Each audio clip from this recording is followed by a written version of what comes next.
Adam Driver is in Milan, the pile driver is in Turin. One is getting Gucci, but Juventus are getting just embarrassed. We couldn't come up with a rhyme with Gucci, but as always, we are the Anglo-Italian pod. We welcome you to the show, and I'm Tommaso, and you can find us on Instagram at Anglo-Italian pod. And I'm Rory. You can find us on Twitter at Italian Anglo Pod. Tommy, how's your week been? It's been good, just kind of bummed by the fact that we couldn't find a rhyme with Gucci to highlight the fact that Juventus got a terrible free kick against in this week's Champions League action. But besides that, I'm doing just grand. Rory, are you nervous for tonight's game against Olympiacos? We always have the capacity to absolutely shaft ourselves, so I am pretty nervous about it, especially with the North London derby coming up this weekend.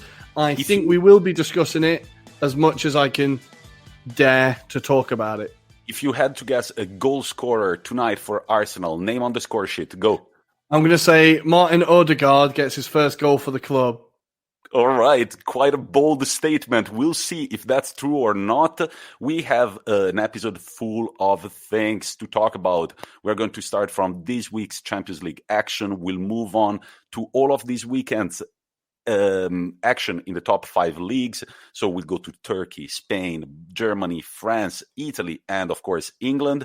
And then for our weekly topic, we have insane UCL comebacks. We will go all the way back to the 2003-2004 season, and then we will also talk about Napoli, Chelsea, and Barcelona, Roma, and of course, you will also have a chance to test your footballing knowledge thanks to the Who Am I quiz. But we're also launching a new challenge for you listeners, and that challenge is called #TellAFriend. Basically, if you enjoy our pod, if you've been listening steadily week in and week out, or even if you're listening now for the first time and you like it, why don't you pick up your phone, text your friend, and be like, dude, listen to this thing. I think you might enjoy it. Yeah, exactly. I think any podcast I have ever listened to has been recommended from a friend. So all we're asking is just annoy one friend once a week. Just say, hey, check out these absolute legends. It's not a complete waste of time. You might even enjoy it. Exactly. We remind you that we are also live on Twitch every Monday from 9 to 10 p.m. We have quite a few guests coming on, and it's just fun to review football together live with the camera on. The interaction is always great, and we want to thank you, as always, for the support that you've given us so far. But it's time to jump to the quiz. Rory, are you ready? Let's go!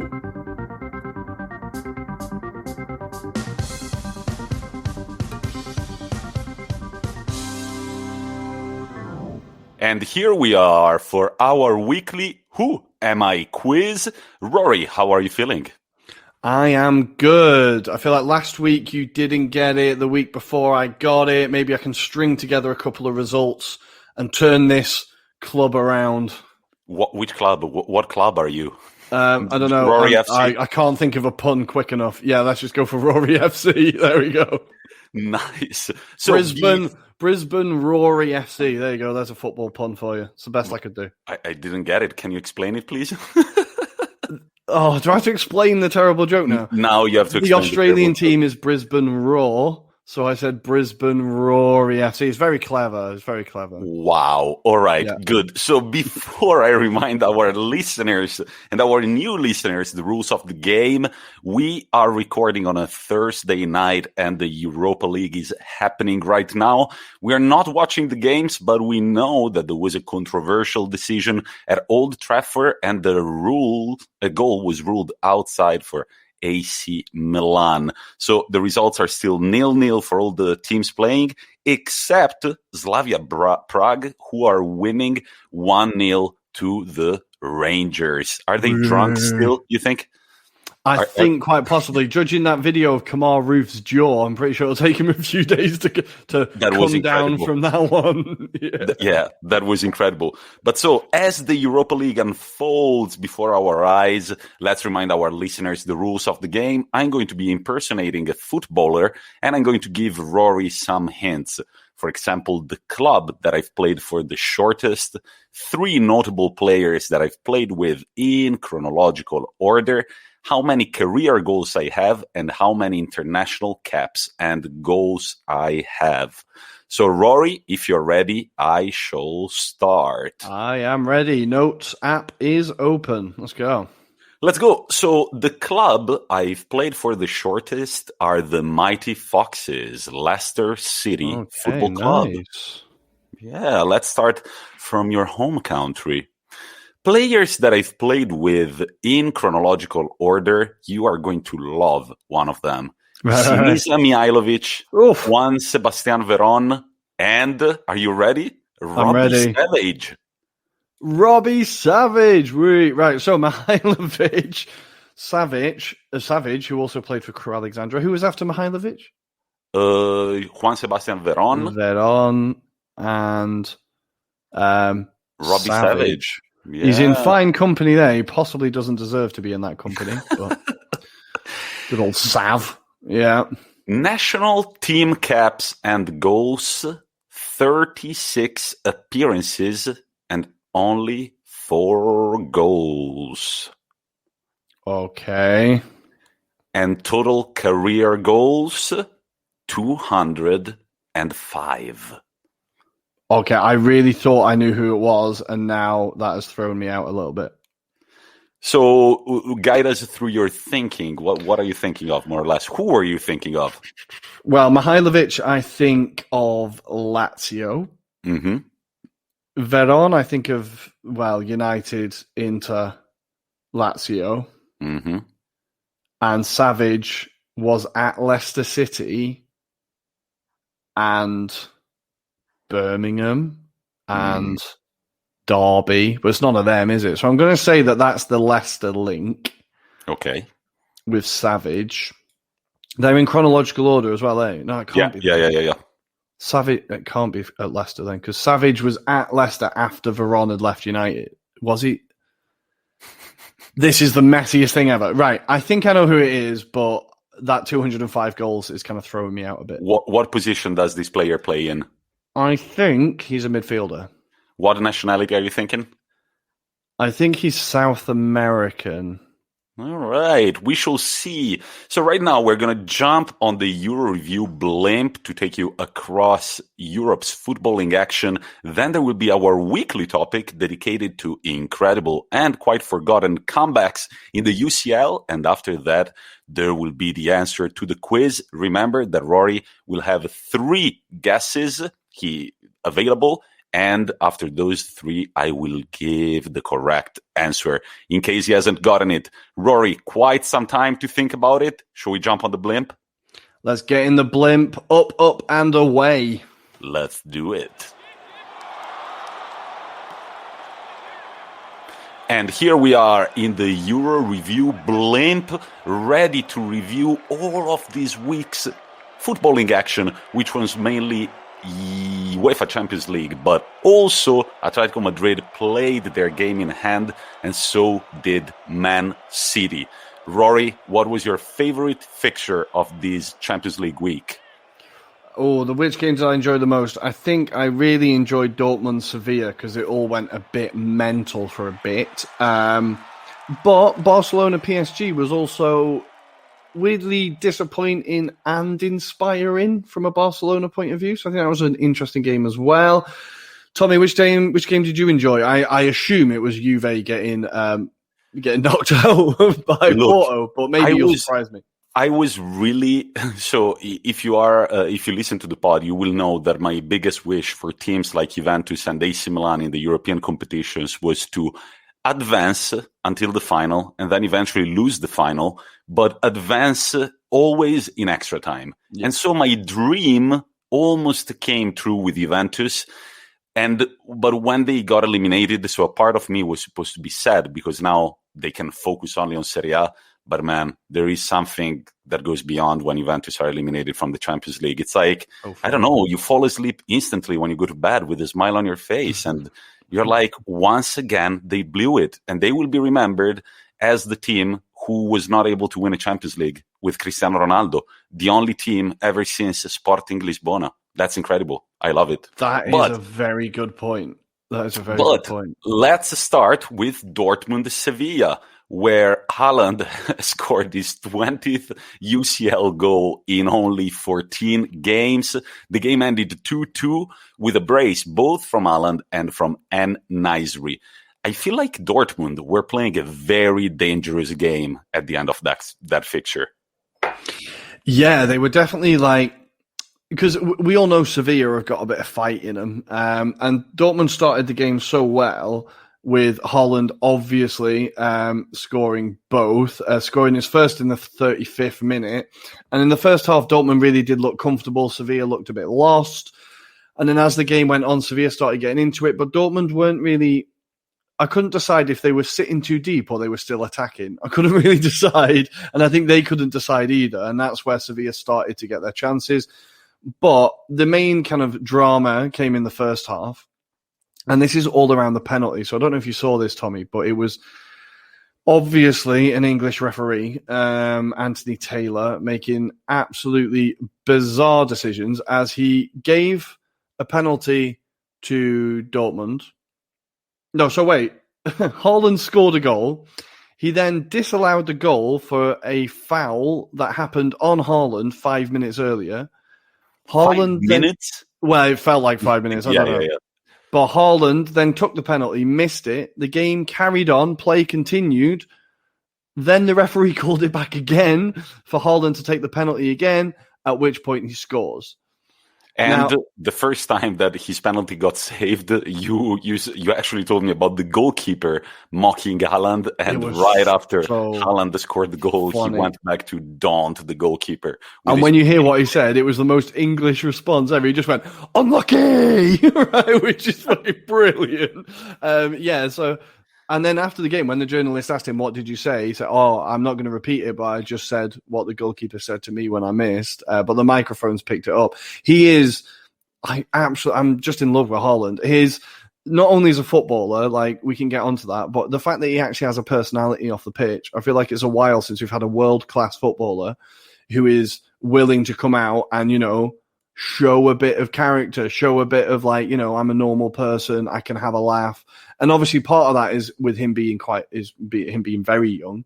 But I'm all for it and I hope it continues. Beyond that, on the pitch, he is just an absolute beast and just a pleasure to watch. His intelligence is unbelievable for someone so young, his positioning, his anticipation, his strength, everything about him. But his real standout strength for me is his maturity for his age, the fact that he can read the game, the fact that he can find space. And very, very experienced defenders are finding it impossible to deal with him. So Dortmund go through. Yes. Yep. Yeah, no, I was just going to say that what I think is incredible is that this guy still has everything to learn. I'm thinking he hasn't been coached by a great manager yet. Just imagine everything that he can learn, how much he can still improve his game, because you will agree that until now, this is pretty much raw talent, right? It's been shaped and molded throughout time. There are definitely indications he's improved over the years, but I think that the room for improvement is still huge for this type of player. And I also really liked, as you were saying, he's got a personality and everything. And I really liked that at the end of the game, first thing that Haaland did as soon as the final whistle was blown, he ran to the goalkeeper for Sevilla. They hugged each other. I believe they exchanged the shirts, but it's nice to see that there is competition in the game. And afterwards, he was able to realize that without an apology, maybe he would have looked like an asshole. Yeah, no, I think you're absolutely right. And it was even the even funnier thing was all the Sevilla players chasing him when they saw him taunt the goalkeeper as well. Absolutely great. Absolutely brilliant. But I think you're right about, it is majority raw talent that's got him this far. I think also we have to kind of give a lot of credit to the RB Salzburg machine that is just constantly pumping out talent at this point. And this is another one. Obviously, he is the standout one by some distance, but their academy and their coaching there is obviously world class and potentially one of the best in Europe for developing talent. So you have to give them credit as well. But the fact that Haaland can improve and will improve is terrifying. This year in the Champions League, he now has 10 goals in 6 games and 1 assist. And it's considering it's the biggest competition in the world to make it look so easy in like your second season. Is it his third season in the Champions League? Maybe third season. Yeah. Yeah.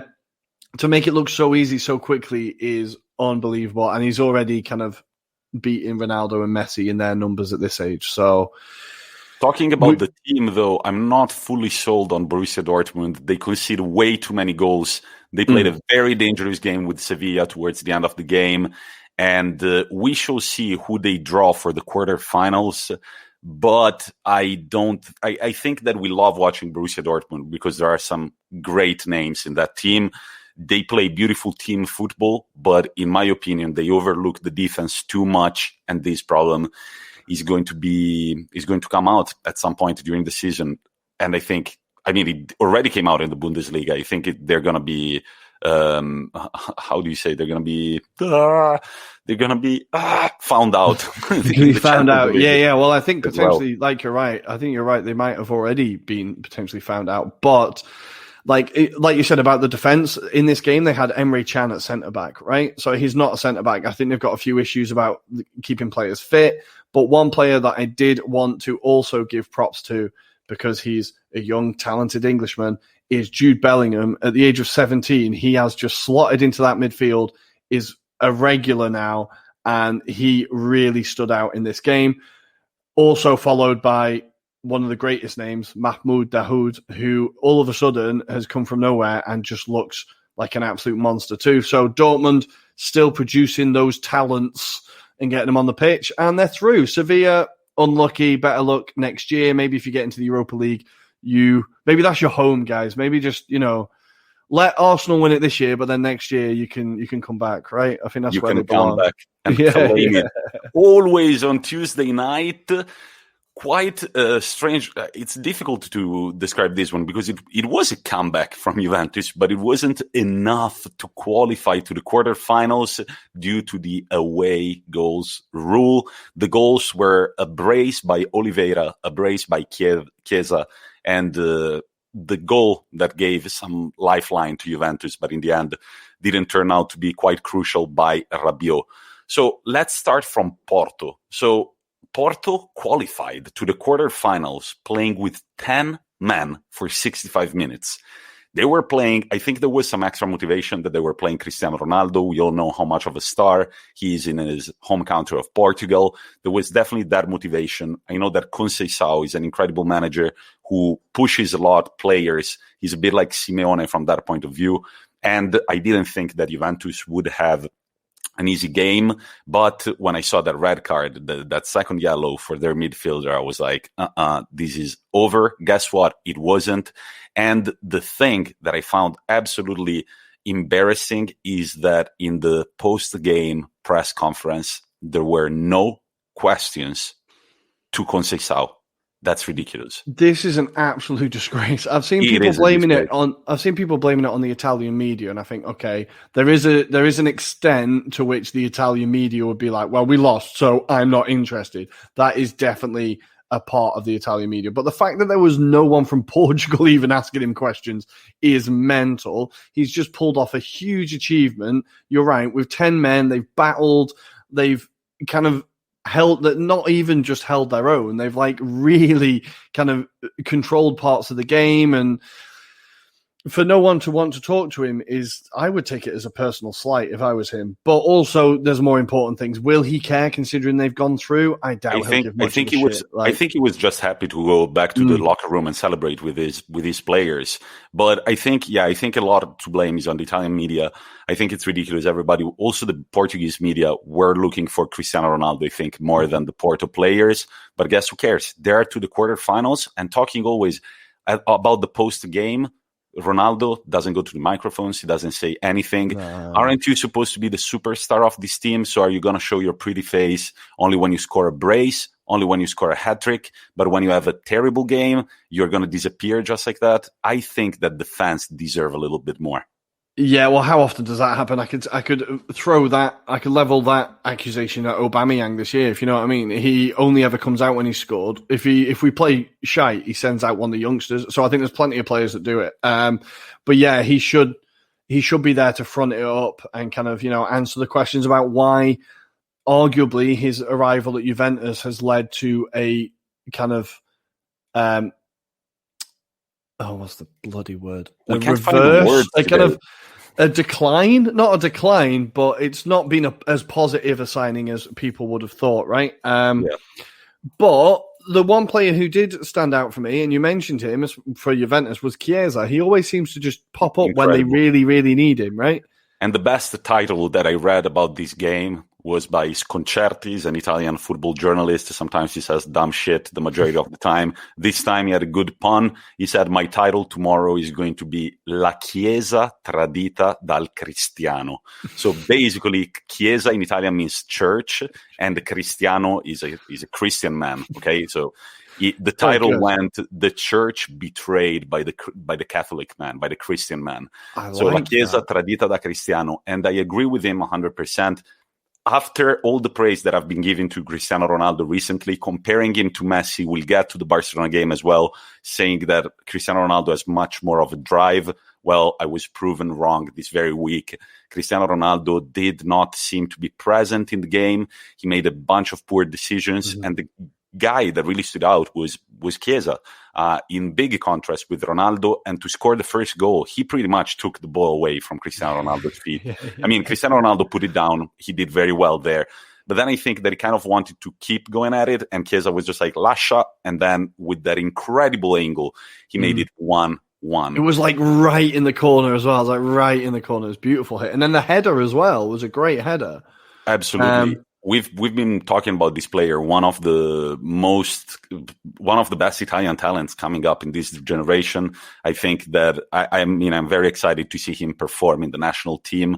But yeah, he was the real protagonist for Juventus, unlike Cristiano Ronaldo and unlike their defense. So after Demiral gives away a very poor penalty, can somebody explain what the fuck happened to Juventus wall in that free kick from Porto? Absolutely embarrassing. In extra time, when you're like backs against the wall, you've really got to be going to try and get through this. For everyone to turn their back on that ball, no one's like even putting a foot out. It's just complete cowardice. And Oliveira afterwards said that they studied it. He said they always jump in the wall, so we just hit it low and it went in. I think Szczesny got a bit of stick. He should be doing better, but also that ball should not even be reaching him. That shouldn't even be getting to the goal. So it was a disaster all over. But for Oliveira, he's had a bit of a tough time of it at Porto. He's been there since he was 8 or 10. I think he's been on loan at 7 different clubs, never really made his name at that club. And now he's become the linchpin of their midfield and scored a brace to get them through to the quarterfinals. It doesn't get much better than that, right? But the only thing that is better is seeing Nedved's reaction as he kicked the sideboard afterwards was hilarious. And they talk about, in Italy, Juventus are very proud to talk about the stile Juventus. Like, Juventus have got style, they've got class. They're the classy team. Like, oh no, we cannot sign Cassano. What about the stile Juventus? And then you see there are clips that keep leaking of Nedved and Paratici in the stands, just like insulting the ref and like saying bad words and like kicking the boards. Show some maturity, guys, please. But Rory, where does this third consecutive Champions League loss to a, in quotation brackets, smaller team means for Juventus? So 2019, Ajax, 2020, Lyon, 2021, Porto. What is going to happen next? Is Cristiano Ronaldo going to stay? Well, it's worth pointing out that these are all teams that, according to Agnelli, are not good enough to be in the European Super League, and they do not deserve to be in the Champions League, right? That needs to be pointed out. We all know Agnelli's an arsehole. It doesn't surprise us. But where does this leave Ronaldo now? I think he won't be there next year. I don't know who's going to pay his money. I don't know who's going to pay his wages after in a post-COVID world, if we ever get to the post-COVID world. But I don't know who's going to pay the money, but I feel like maybe he'll end up in Paris. But I think this time in Juventus will be kind of scratched off as it's definitely not a failure. Look, he's won the league every year he's been here. Maybe not this year, touch wood, but he's won Serie A twice already, right? So I don't think it can be marked as a failure, but it would be a disappointment. I don't think... And also, Juventus have shafted themselves financially for this deal. They've absolutely shafted themselves. So So yeah, I was actually taking a look at the Juventus transfer market ever since they lost their last Champions League final to Real Madrid. In 2017, they got Bernardeschi for 30 million, Matuidi for 30 million, Cuadrado for 25 million, Douglas Costa for 25. The only good deal that summer was Chesney for 17 million. The next summer, Cristiano Ronaldo comes in for 100 million together with Cancelo. The next year, 75 million for the Ligt, 20 for Danilo, 25 for Kulusevski. That was kind of a still far-sighted business. But then this last summer, Arthur, Morata, Chiesa, which was a big one, and McKennie. And I do think that Cristiano Ronaldo, I think it would be better for Juventus if he just left. Besides that, for him, I think that for Juventus finances, it would be better. And they could start rebuilding a team around the 4 players that people have been very impressed with this season. Their goalkeeper, Chesney, center back, De Ligt, midfield, McKennie, Chiesa, and you just start building a team around these 4 names for your future. And maybe you just accept that for 1 or 2 years, you are not going to win that much. We shall see. I think sorry, before we move on, I think what they've done is they've just put all their eggs in one basket for we need to win the Champions League and it's not paid off. They've rolled the dice, it's not happened, and now they need to sit back and think, right, how do we do this now? And what they've weirdly done is they've made a squad that's not balanced and they've now lost footing in the league that they were dominating. It's really, if you're a Juventus fan, I'm sorry, I have literally no sympathy for you, but you would be feeling pretty depressed right now and pretty kind of lost. But you know what? Let someone else have a go. Yeah, we shall see. We shall see what the Juventus management do, but they really need to sit down and start planning better ahead, just like Barcelona, the once mighty Barcelona, who go out after a 1-1 draw at the Parc des Princes. Messi, what a goal, but also what a penalty miss. Same question, Rory. Let's start from this. What is next for Messi and what is next for Barcelona? I do not know. I feel like across this half a season, 3/4 of a season that we're at, we've gone from Messi hates Barcelona, he can't wait to leave, to things starting to get better. Okay, maybe he's enjoying it, to now he really seems to be enjoying coaching the kids and bringing through like Maraiba and Ricky Puggi, is that how you say it? I can't remember. Push, yeah, I can't get it. But it kind of feels like now maybe he's enjoying it more. Laporta's back, so maybe there'll be kind of some movement there. I think Messi now will probably stay at Barcelona. I think the City thing was a moment in time opportunity that's probably gone. I think City next summer will be more focusing on getting a striker for the long term than getting a 32-year-old Messi. So I think maybe that moment's gone. But for Barcelona, this was one of the best performances I've seen from them in a very long time. Agreed. They put up a fight and they came out as the better side after the 90 minutes. I think that over the 180 minutes, the game that PSG played in Barcelona gives them the right to qualify. But the game that we saw in Paris, Barcelona were pushing big time. Messi was looking very lively, and I do think that if they had a better third man up front than Dembele, who was probably wearing Timberlands, they might have done the long-awaited remontada, I think. Yeah, I think that was the difference, really. I think if Dembele had a tiny bit more composure, or any composure at all, Barcelona would have gone through.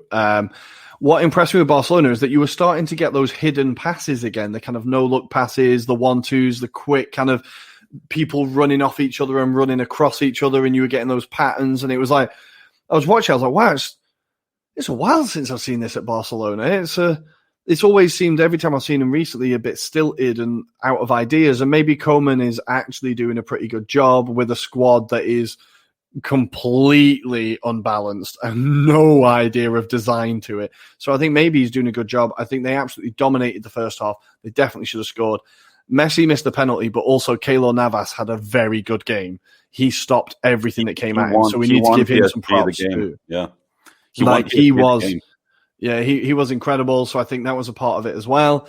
But this is what you need, right? If you're going to go on to win the trophy, you need the luck. Mbappe still got a penalty, which I think is an incredibly harsh penalty, and the fact he got booked for it as well is ridiculous. But the second that penalty went in, you were like, oh, okay, well, there's the game ruined, game over. But Messi managed to absolutely smash a beauty in from, 40 yards. It was miles out. Some people are saying that might be his last ever Champions League goal. I don't know where people think he's going. But what? Where he's going? To Arsenal? I tell you what, fucking take him. We might actually. Oh God, no, I don't think. I'm going to run away with my imagination. I don't think this is going to be Messi's last Champions League goal. Maybe his last Champions League goal for Barcelona. Yeah. But I do think that also Barcelona, if Messi is going to go, or even if he's going to stay, they should focus on 4 good players that I've. Just like I did for Juventus, the 4 players that impressed me the most, Ter Stegen, I think, is up there among the best goalkeepers in the world. Lenglet, he doesn't excite me that much, but he's a pretty good center back. And then Serginho Dest, wow, he's been really impressing me. And I actually think there was a penalty on him.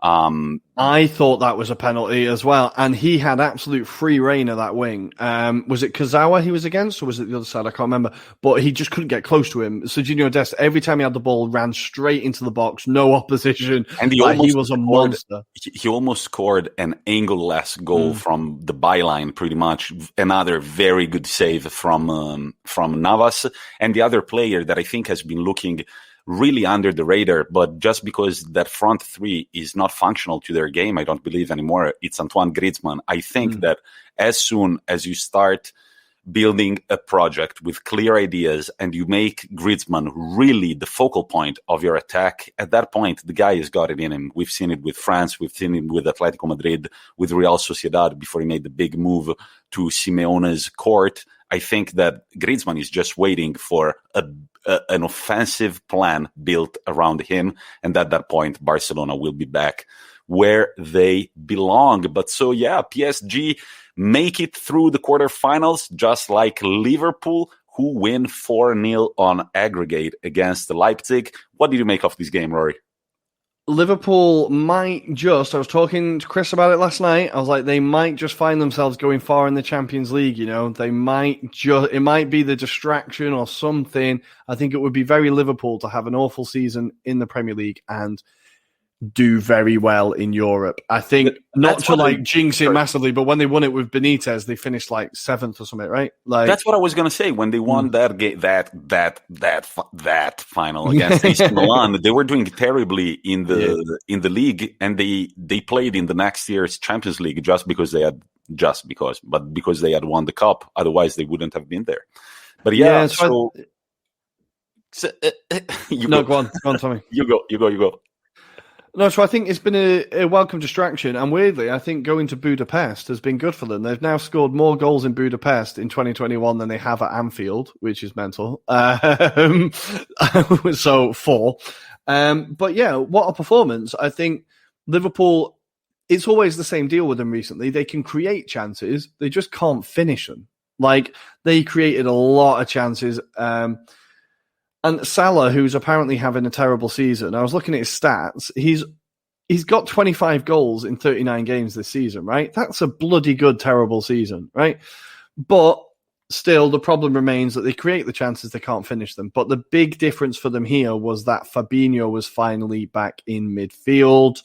He wasn't playing as a centre-back. They had Kabak and Phillips, I believe, at the back, so a young defender.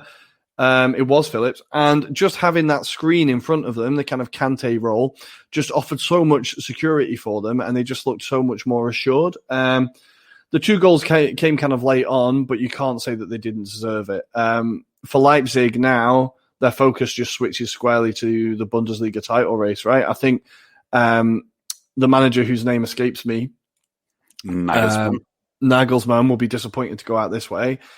But I think they're squarely focused on the Bundesliga, so I think they won't be too upset about going out. They got to the semi-finals last year.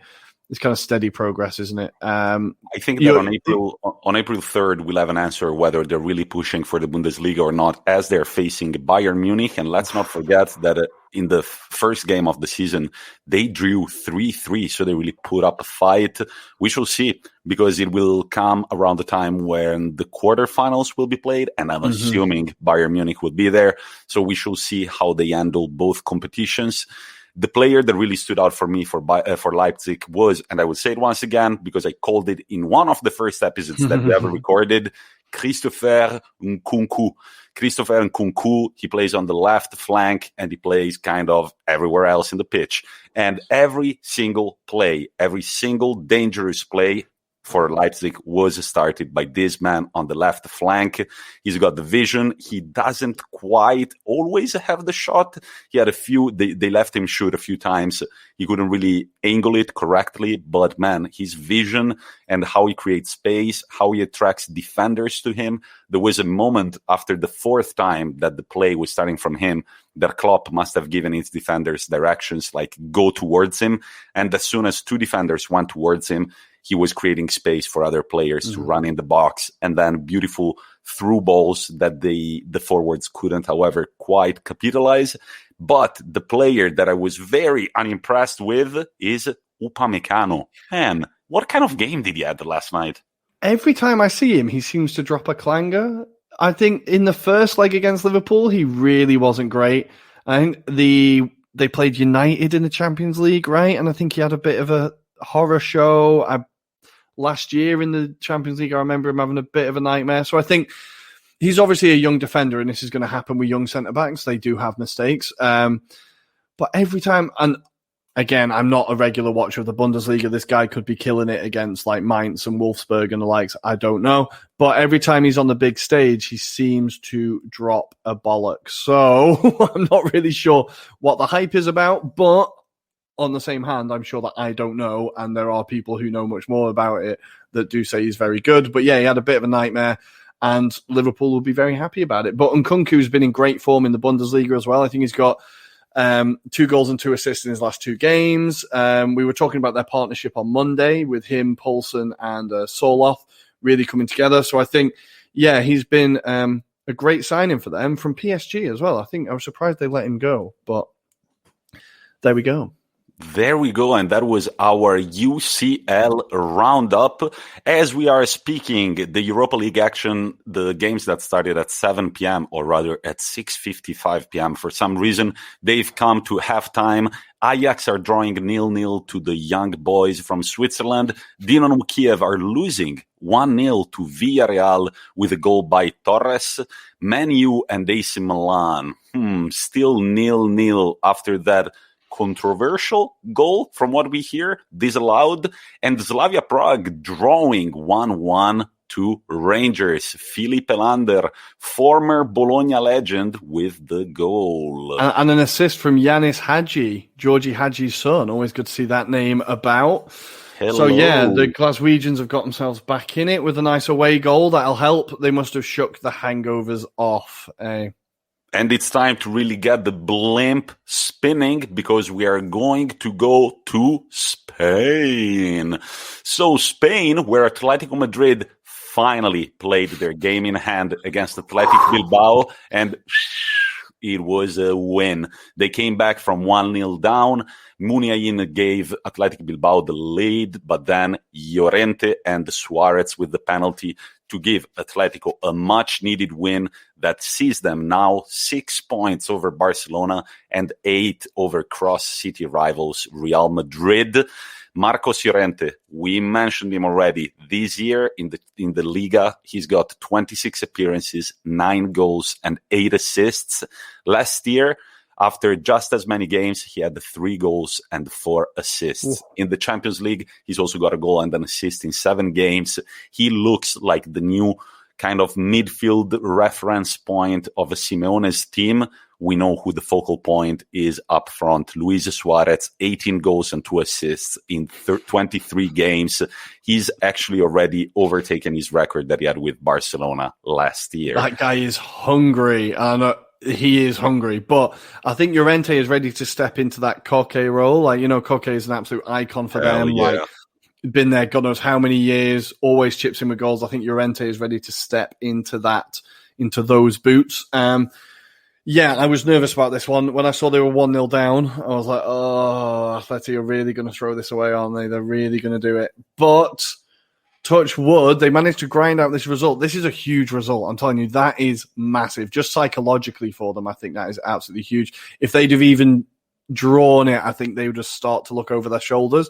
But now Simeone will be like, look, we've had the pressure, we've dealt with it, we need to just keep going forward. I think if anyone can push them forward, it's Simeone backed up by Suarez, right? And they only have 3 big games, if we want to call them that, against Sevilla on April 4th away. But Sevilla, as we will discuss, have been in very poor form. Athletic Bilbao again away on April 25th. And then the big one, Barcelona away on May 9th. So there are going to be 3 big away games for Atletico Madrid to try and seal the title win. These are the 3 big games that are standing on their way.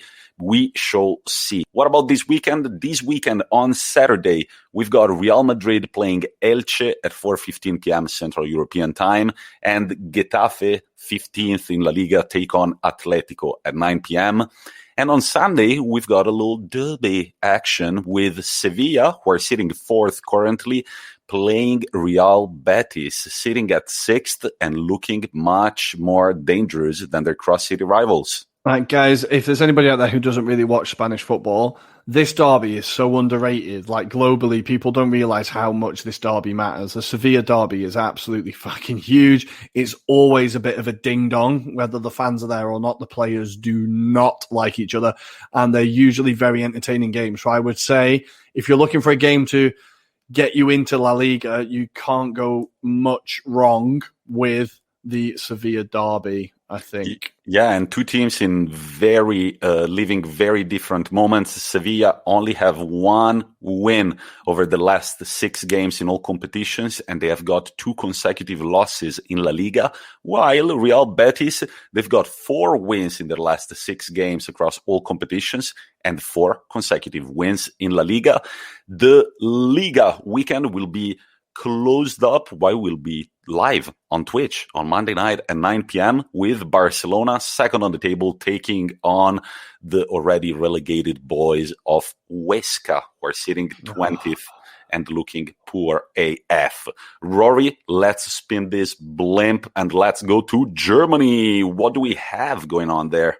Germany this weekend. We have some exciting games coming up. So we have, let me find the page. My computer is Leipzig versus Frankfurt.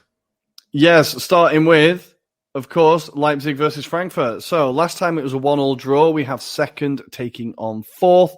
Leipzig, of course, fresh off being knocked out of the Champions League by Liverpool. They are now only 2 points behind Bayern, and they need to start pushing. So they will be wanting to win this game, obviously, but especially as the fact that Bayern this week are playing Werder, who are sat currently in 12th.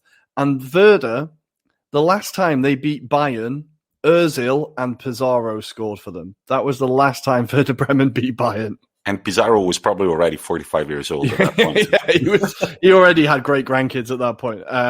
So that was the last time Werder won against Bayern. So I think RB Leipzig will not be holding their breath for any favours from Bremen. But who knows? You never know what can happen.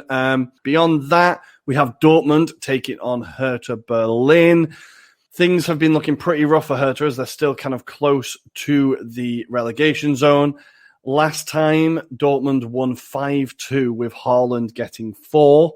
So Hertha Berlin won't be too optimistic going into this fixture. And this kind of sums up the weekend for all the teams towards the bottom of the table. Arminia, who are also in the relegation zone, are away to Leverkusen. Schalke, who are bottom, are away to Wolfsburg. And Mainz are playing Freiburg. So all the basement boys have a tough weekend coming up. So Leipzig will definitely be wanting to get something, as all their competitors should have a fairly stress-free weekend. Nice. Where should we go next? I actually kind of wanted to take a quick trip to Istanbul in the Turkish Super League, which we've been talking about quite a bit recently. And guess what? The picture up there has changed, Rory. And Besiktas are now first in the league with 60 points and 1 game in hand. How did this happen? Well, of course, Galatasaray drew their last game against the Sivasspor on Sunday, and last week they lost 2-0 to one of the teams from Ankara. So only 1 point in their last 2 games, while Besiktas made very light work of their opposition, and they have got now 4-5 consecutive wins in the Super League, and they look like the team that might snatch the trophy, while Fenerbahce have won their last game 3-0 to Konyaspor on Monday night, but they also drew against Antalyaspor last Thursday. So we've got quite a bit of a race in the Turkish Super League as well. We'll see if Besiktas can make it or not. Rory, we might have to have Semis on again to tell us how he's feeling. Yeah, I think, well, as the season gets to the business end, we'll have to have him on again. But I need to make a quick correction. Apparently, Kamal is not a Besiktas fan. He's a Galatasaray fan. I apologize, but I definitely remember Kamal having a Besiktas fan when I was at a shirt at high school. But anyway, quick corrections and errors. Next, shall we go to France for a quick weekend preview? But before we go to France, Manchester United have scored with, I believe it's his first goal ever for the Devils, Amad Diallo. He was subbed in at the 46th minute, and right now he gives Man U the lead thanks to a Bruno Fernandes assist at the 50th minute. I'm curious to see Twitter the goal. is going to be exploding right now. United fans have been very excited to see that guy make an impression at United, and what a first impression to make. My God. Exactly. But let's go to France. Rory, what do we have? France, we have another kind of exciting weekend coming up, I think. As always in Liga at the moment, I feel like a lot of the games are quite close, quite tense, a lot on the line. And on Sunday, at 5:05, which is a really weird kickoff time, Central European time, we have Fourth taking on First as Monaco host Lille. Last time, Lille won 2-1 with goals from Jonathan David and Yazici. I think I'm saying that right. And Monaco are fresh from losing 1-0 to Strasbourg at home. So very different fortunes, but it will be an interesting game. Lille will be very keen to hold on to that top spot as PSG now look like they're kind of hitting strides. So that game is on Sunday at 5:05. Meanwhile, this weekend, their competitors in Lyon and PSG have kind of fairly straightforward weekends. Lyon are away to mid-table Reims on Friday at 9 o'clock. Reims have only won 1 of their last 5, and the last time Lyon won this 3-0, goals from Ekambi, Guimaraes and Dembele. So Lyon will feel comfortable coming into this one, or confident. And PSG are playing Raymond Domenech's old team, Nantes, who find themselves in the relegation zone. So you would expect a home win there. But the other exciting game, I think the interesting game to watch, is the two teams we've talked about in the past, Lens versus Metz, as the two kind of surprise packages of the season. So this is 5th versus 7th. Metz won 2-0 last time. And like I said, these teams are both the kind of surprise package of the season. People are enjoying watching them. Lens were knocked out of the French Cup last week, so maybe their heads will be a bit down. But I noticed that their top scorer is Gael Kakuta, who Chelsea fans will remember. His kind of much promised but failed career at Stamford Bridge, unfortunately. So this is my game to keep an eye on, and this is on Sunday at 3 o'clock. Elsewhere, Sampaoli won his first game for Marseille in charge. They won 1-0 against Rennes, and he is looking to build on that as they take on Brest, this weekend on Saturday at 5 o'clock. I think Sampaoli's teams always play really interesting and attacking football, so maybe Marseille will be a team to start watching now he's taken the helm. And I feel like he's a good fit for Marseille. I feel like Marseille fans are very vocal. They want their team to be fighting, and the Sampaoli is crazy. So he is absolutely mental. I tried to find a normal looking picture of him on Google Images, and it took me a long time. He's always angry. He's one of the few managers that rocks like a full sleeve of tattoos and is not ashamed by it. Love it. As we're speaking, Villarreal take a 2-0 lead. Thanks to a goal by Raúl Albiol. I had to go check if it was the same Raúl Albiol. He looks like a much different man. He's put up a beard and he looks kind of older. Of course, he's like 35 now. But yeah, it's the same Raúl Albiol that played for Napoli and Real Madrid. All the other scores are the same, as we've told you earlier. And I think that it's about time to move to Serie A, because we still haven't had the chance to review the very important win that Inter had against Atalanta. So we watched that game together. Rory, how was the experience for you? I thought it was a really good game. I feel like both teams really went for it. It was a very attacking game, especially the first half was very open. But Inter saw another comfortable win. I don't think they were ever really in danger. I think Handanovic made a few good saves, but it never really felt like they were panicking, which is strange for an Inter side. My favourite moment, as you know, was the final moments when they cut to the bench and all the players, even before the final whistle had gone, were all laughing and smiling. I was like, oh, there's a bit of team spirit here. There's a bit of a feeling. They've got a feeling that they can do it, especially when you saw Kolarov smiling. I was like, that guy's just there for the ride. It's brilliant. Oh, yeah, he's loving it. So I loved our friend Reed. He sent me a voice message and he said that it felt like a boxing match, a lot of body punches. Yeah, it felt like the two teams couldn't really punch each other in the face. So there were a lot of body blows. Eventually, Inter managed it was kind of a strange goal. I've re-looked at it. De Vrij fell to the ground after contact. Bastoni also fell to the ground and Skriniar just like hammered it in. Sometimes wins come that way. Don't talk to me like Inter are not playing good football. That game versus Atalanta, what are you going to do? Are you going to play offensive football and then be found out on the counter and lose the game 3-2? Like, no thanks. I think that it was a very tactical win. Some wins are going to be ugly, but don't come to me telling me that we play Catenaccio. So right now, Inter against AC Milan, Juventus and Atalanta allowed 0 goals and scored 9. Still, they talk about Catenaccio. They say that AC Milan play much better football, but against Inter, Juventus, and Atalanta, they conceded 9 goals and scored 0. So, get your facts straight. Thanks, guys.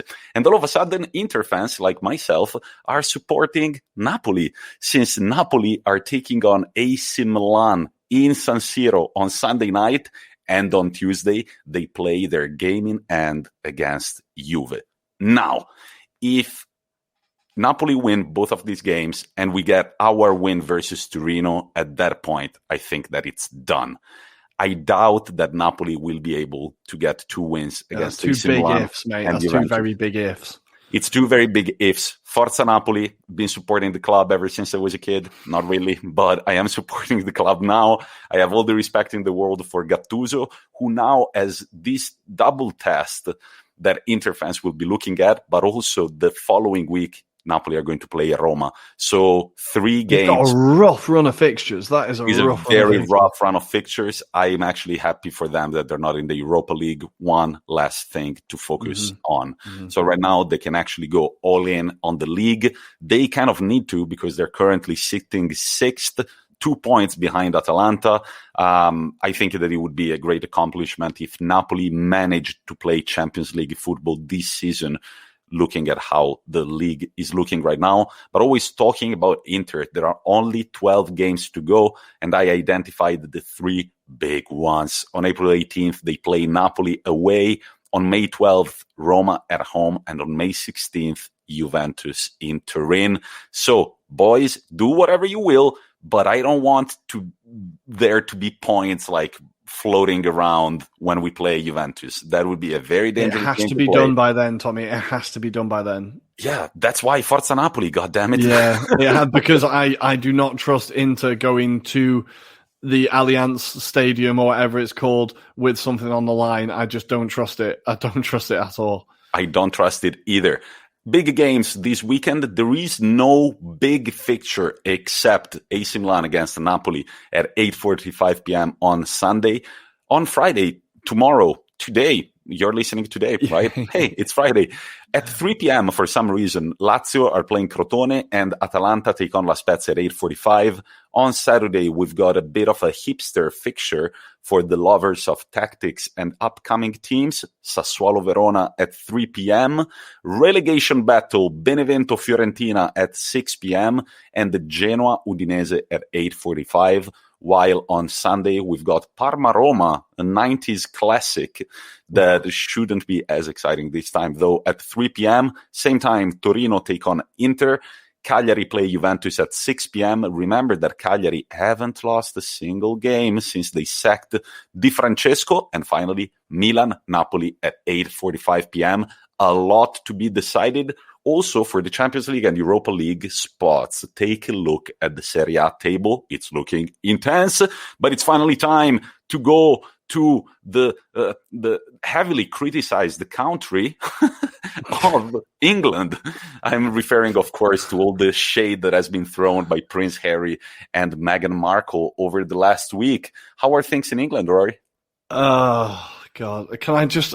I never thought I'd be, like, begging for more football, like, moronicness on Twitter. All it has been is pictures of bloody Harry and Meghan. That's all it is. Or pictures of Piers Morgan, and all of them can fuck off. But anyway, this weekend, it could be an even worse week for Piers Morgan, the famous Arsenal fan, as we have the North London derby. I'm absolutely terrified. Spurs have won their last 3. We are as inconsistent as ever, and Gareth Bale has finally remembered how to play football. I can see exactly what is going to happen this weekend. He's definitely going to score. I can see it already. The only thing that gives me encouragement is that Tottenham haven't won at the Emirates, and I'm going to jinx it now. I've said it. They haven't won at the Emirates in the league since 2010. In the league, they beat us in the League Cup at the Emirates 2 seasons ago, I believe. But on the same hand, we also haven't beaten Tottenham in the last 5 attempts. So the last time we beat Tottenham was in 2018. It feels like a very long time ago. 2 goals from Ober. Lacazette got 1 and Torreira got the winner. This was the one where Aaron Ramsey, one of the many reasons why I will always love that man, he got in an argument with Eric Dyer when he was on the bench, and Eric Dyer told him to sit down and shut up. After we won the game, the assist coming from Aaron Ramsey, he posted on Instagram like a winky face with the sit down, he said, with him on the pitch. So I fucking love Rambo Brilliant. For that. So good memories. But for Tottenham, they have had the better of it the last couple of times. So we shall see. I always think Mourinho's got a plan for Arsenal, and he has our number usually. So I'm not confident, but I think a draw I would honestly take. I'm just so terrified that they're going to do us. I'm so terrified that they're going to do us. Listeners, don't forget that Rory has an ongoing $50 American bet with our friend Max in Minneapolis that Arsenal are going to finish above Spurs. So I think this weekend will tell us something about that bet. I think I'm about to lose $50. Look, the North London derby is always a really entertaining game. There's always goals.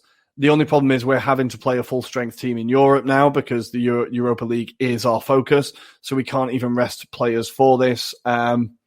We'll see. I just hope that on Monday I am really, really smug and not really, really depressed. But that game is on Sunday at 5:30. I'm already counting down the minutes, hours, seconds until it starts. But beyond that, that is definitely the headline act, right? I think this weekend that is the headline act. But beyond that, we have Manchester. We have a second headline, which is Messi lingered, going back to the theater of dreams.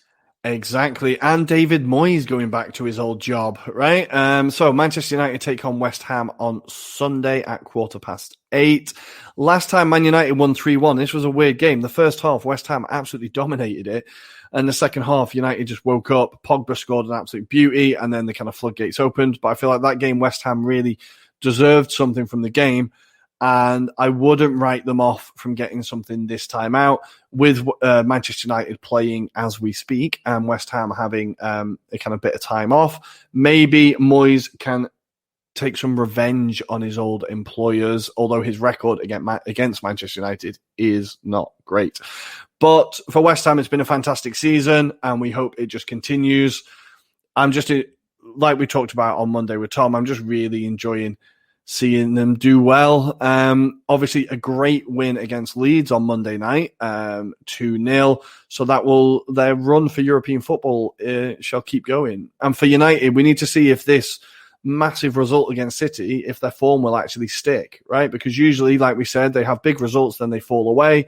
We'll see if they can actually keep this momentum going. So that's another game to keep an eye on. During the week, Man City played their 29th match day game, and they won 5-2 to Southampton, which now gives them a 14-point lead over Man United, who are going to play their 29th over the weekend. I don't understand about the Premier League schedule. Sometimes they do funny things like that, like, whoops, City are going to play their 29th game this week. I don't know. It's all over the place. It's absolutely all over the place. I'm not even counting which match day it is. I'm just taking the results as it comes. Like it's too hard to keep on top of. It really is.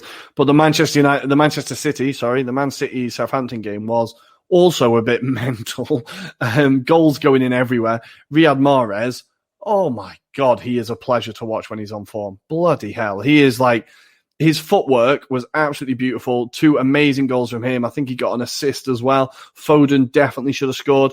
There was now some, you know how people moan that players go down too easily in modern football, right? And they're like, oh, why are they always hitting the deck? Why are they always hitting the deck? Well, we saw why this week, because Foden was massively fouled by the goalkeeper. He tried to get up and continue to run to try and score and got nothing because he didn't stay down. VAR checked it and still didn't give the penalty. It's like, well, what is VAR there for then? I thought it was there for the decisions that the refs missed, not the decisions that the refs called, right? It seemed completely ridiculous that decision didn't get given. Pep was really annoyed about it afterwards, despite the win. He said at that point it was 1-1. If we hadn't have been able to score, all of a sudden that decision is huge. And we drop points in this title race. So he was really not happy. He even referenced the Arsenal decision against Burnley. So he was definitely on his soapbox about that. But it was a great game. Southampton gave a really good account of themselves. I'm really impressed with Shea Adams. He's fitted into the Premier League kind of really quickly. Some of his goals are beautiful. And De Bruyne got 2. It was just a very, very nice game to watch.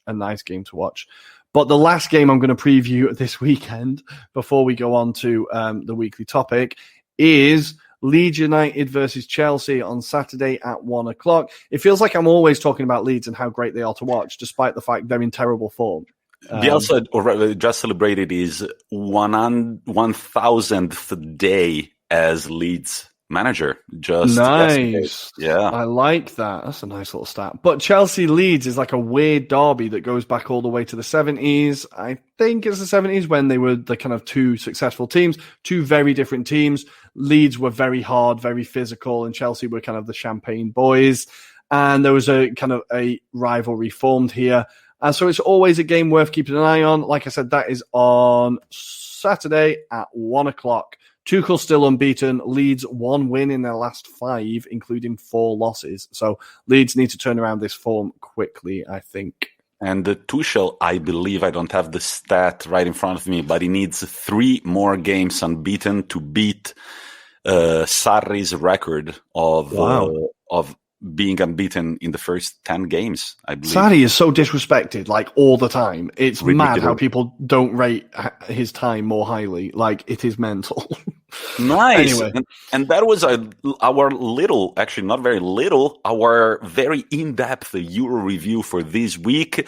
I hope you don't have any questions. We've covered literally everything that there was to cover. Just a quick roundup of the Europa League fixtures. Ajax are currently winning 1-0.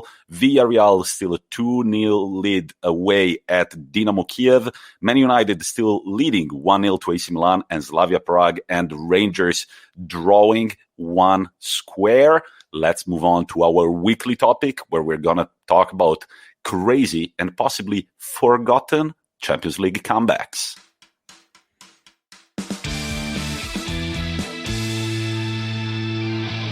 And here we are in our weekly topic section that this week is going to be dedicated to incredible Champions League comebacks. We've picked the 4, 2 each that we feel like some people might have forgotten over time. Why did we choose this topic? Because there weren't many big upsets. I mean, the Porto one was a big upset, but it wasn't really a comeback. And just for the sake of football, we hope to see a few next week. We're talking about Atalanta. We're talking about Atlético Madrid. Well, Lazio seems kind of unthinkable, but upon reviewing some of these games, who knows whether you will think that those results can be overturned. And we're starting our trip in the what season, Rory, again? 2003, 2004? All the way back to when I was a young child in high school with all the promise of the world ahead of me. And we are in the 03-04 season, and we are going to the now infamous, although I think often forgotten, tie between Monaco and Real Madrid. Now, I think the reason why this tie is often forgotten is because this is the season when Jose Mourinho became a thing. This is when people realized who he was, what he could do, and that meant that, unfortunately for Monaco, this incredible team and this incredible tie often gets forgotten about. But I'm going to take you into the time machine, and we go all the way back, and I'm going to show you their squad, okay? Now, I'm going to take you through a few of the names on this squad. They had Patrice Evra, Ludovic Giuli, Jerome Rothen, a young Emmanuel Adebayor, Dado Perso, Squillaci, Edu Cisse, and most importantly, on loan, Fernando Morientes. So this was a very good squad for Monaco. For the Real Madrid team, now, for this squad, are you ready for the Real Madrid squad? This is absolute peak Galacticos. Let's go.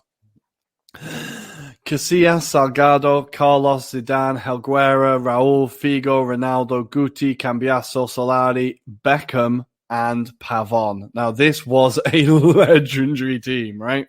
Yeah, man. And it's not the only legendary team that we're going to talk about today. And the first game that I will break down actually happened in the same exact Champions League season. So this was probably the peak of world and European football. The football that personally I fell in love with when I was a kid. We're still talking about wide kits, wide jerseys, the pitch that sometimes doesn't look as proper as it does now, those Lotto boots that I used to love when I was a kid. So this is the time. But Rory, take us through this tie. Yeah, so going through these highlights, I was like, I remembered like a memory I'd not thought of in years of like, I remember watching this game with my dad on the sofa at home, like the second leg of this tie. But anyway, so Monaco and Real Madrid, let's set you some context. So that summer, Real Madrid had bought in David Beckham from Manchester United. Their manager was Carlos Queiroz, who wasn't there for long. And Hierro had recently retired. But this was a great, great Real Madrid team. For Monaco, that summer, they had brought in, of course, Morientes, on loan from Real Madrid. Their manager was Didier Deschamps. And these teams would both have kind of similar fairings in the league. Monaco finished third behind Lyon and PSG, and Real Madrid finished fourth this season.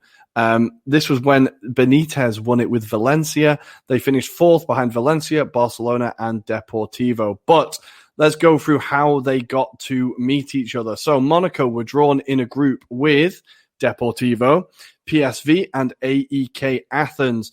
The standout performances were Monaco battering AEK Athens 4-0 at home, 2 goals from Morientes, a goal from Dado Perso and Ludovic Giuli.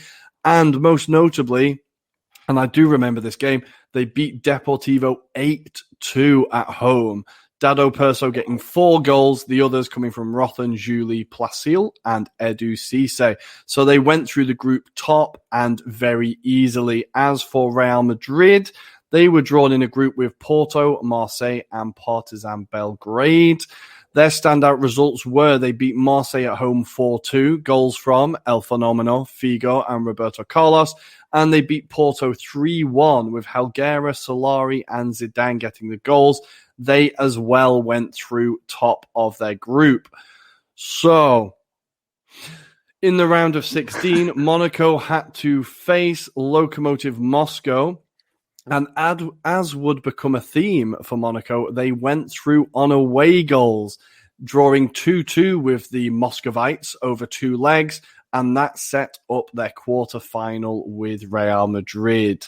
Real Madrid, on the other hand, they had to get past Bayern Munich, which they did so fairly comfortably.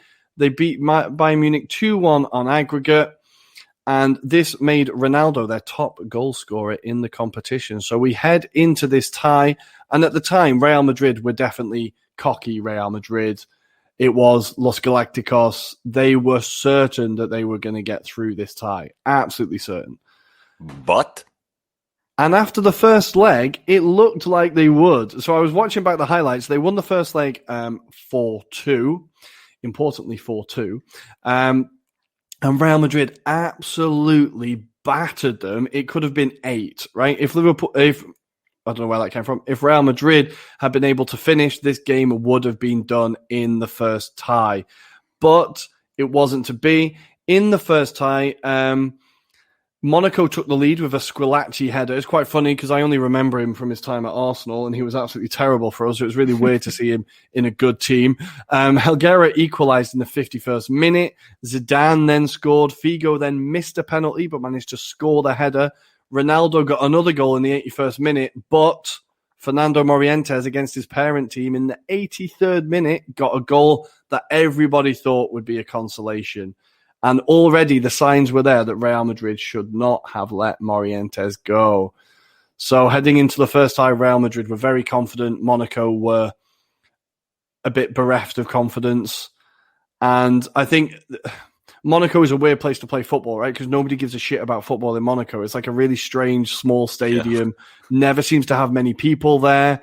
But people then care I was much more about Formula One, right? Yeah, and just, being on their yachts and other rich people things, smoking cigars. I don't know. But so it always feels like there's never many people there either. But I was watching the highlights and this stadium was packed for this second leg, right? I think Real Madrid are in town. People are always going to turn up, right? They've got the money. They were just like, let's go. Well, yeah, exactly. So the second leg, nobody is giving Monaco a prayer.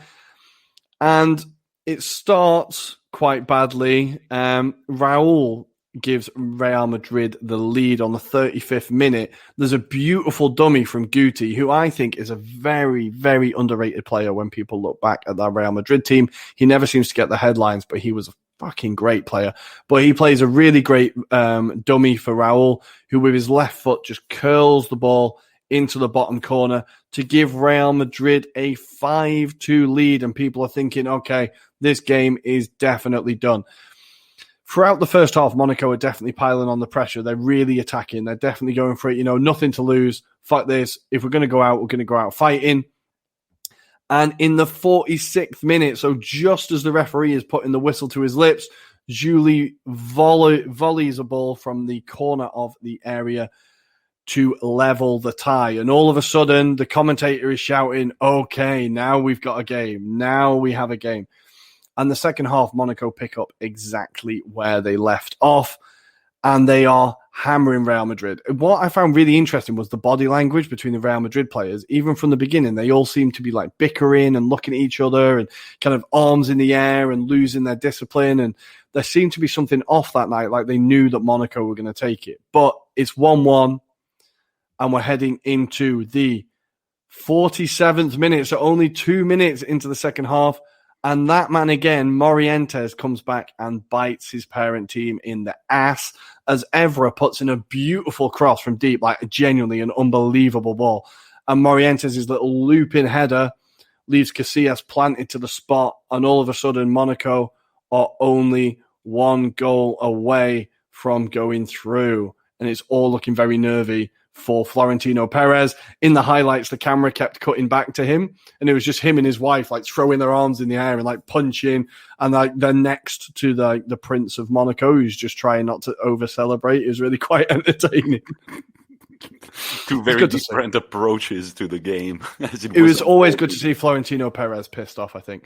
But it looks like maybe Real Madrid are going to see it out. But then in the 65th minute, Julie scores a beautiful back heel that goes through the legs of the Real Madrid defender and the place goes insane. All of a sudden, Monaco are going through. And that's how the game would end, 5-5 on aggregate, but Monaco go through thanks to the 2 away goals that they scored at the Bernabeu. And this was a huge upset, concerning that everybody was just waiting for the Galacticos to, steamroll through the table and eventually snatch the Champions League. But guess what? They never did.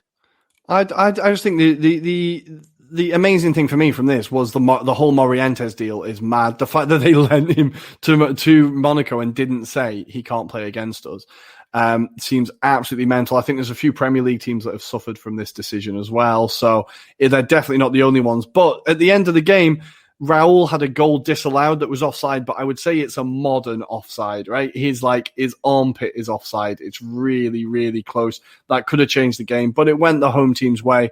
They went through, and in the end, it could have been even more comfortable for Monaco as they hit the post twice. Like this game, I cannot tell you how attacking this game was. Both teams were just taking shots from anywhere. It was like, I just watched the highlights, but I'm tempted to go back and watch the full game again because it looked like an absolute banger. And Monaco would beat Chelsea in the semi-final with a 5-3 aggregate, and eventually they would get to the final against José Mourinho's Porto, who would win 3-0 and make it 2 Champions Leagues in their history. And as Rory said, that was the year that Mourinho really made a name for himself. Manchester United, AC Milan have just scored against Manchester United. Simon Kjaer in the 90 plus 2 minutes. Apparently Henderson has dropped an absolute clanger. United cannot buy goalkeepers. I'm receiving texts from AC Milan France who said that AC Milan absolutely battered Man U for 90 minutes. And in the first half, there were 2 goals disallowed, and they were very doubtful. But at the same time, Ajax win 3-0 to Young Boys thanks to goals by Klaassen, Tadic, and Brobbey. Villarreal 2-0 against Dynamo Kiev, Man U Milan 1-1, and Slavia Prague Rangers 1-1. Not bad for a team who was suffering a mad hangover, probably, right? Yeah, I'm pretty sure they were. But we need to get back to the weekly topic. Sorry, guys, we're back in, and we are staying in the 03-04 season. Where are you taking us, Tommy? So right around the time that Real Madrid and Monaco were playing this insane set of fixtures, AC Milan, who had defeated Sparta Prague in the round of 16, got ready to face Deportivo La Coruña, the big-time surprise package of this Champions League, as they had beat Juventus 2-0 on aggregate in the round of 16. So just for a bit of context, Juventus were the Italian champions at the time, and Deportivo La Coruña, who had finished their season 3rd in La Liga, they defeated them with no big issues. So both games a clean sheet, both games a goal, and they advanced to the quarterfinals. Now, where was Barcelona in all this? We talked about Real Madrid, we talked about Deportivo La Coruña, but for our younger listeners, I grew up in a time where Barcelona were mainly playing the UEFA Cup. They were not in the Champions League that much, and I think it would be interesting to see where the Barcelona team with Messi, Iniesta, Xavi, and all those players that we know, where that Barcelona team came from. And it feels like they kind of got lucky with their cantera for this generation of players, because before then, Barcelona were not in the Champions League that much. And so Deportivo La Coruña had finished 3rd behind Real Sociedad and Real Madrid, who were the Spanish champions, and now they get ready to face AC Milan. Now, AC Milan had finished the season 3rd in the Serie A, and they were, however, one of the best teams in Europe. So how do they line up to face Deportivo La Coruña in the first leg at San Siro? Get ready, because just like the lineup that Roy read for Real Madrid, there are quite some intense names here too. Dida in goal. 4-man defense with Fu, Paolo Maldini, Giuseppe Pancaro, and Alessandro Costa Curta. At midfield, Gennaro Gattuso, Clarence Seedorf, and Andrea Pirlo. Kaká behind Shevchenko and Filippo Inzaghi. Now, surprisingly, there is not any name in the Deportivo La Coruña team that I would remember. So none of these players have really made it big. Rory? I think Roy Mackay is in this team, right? The striker who we've talked about. And you didn't know who he was? He was I'm not. sure he's... No? Oh, maybe it's too early for him. Damn it. So their lineup at the San Siro was Molina, Naibet, Andrade, Capdevila. Capdevila actually is one name that I do remember. Mauro Silva, Sergio, Lionel Scaloni, Valeron, Aldo Duscher, Walter Panidiani, and Luque. Now, Pandiani, a few of them have done some time in the Premier League. Pandiani, I remember. Scaloni, I feel, did some time at West Ham. There's a few I know there, but Pandiani was a great striker. I want to say Argentinian. I'm not sure.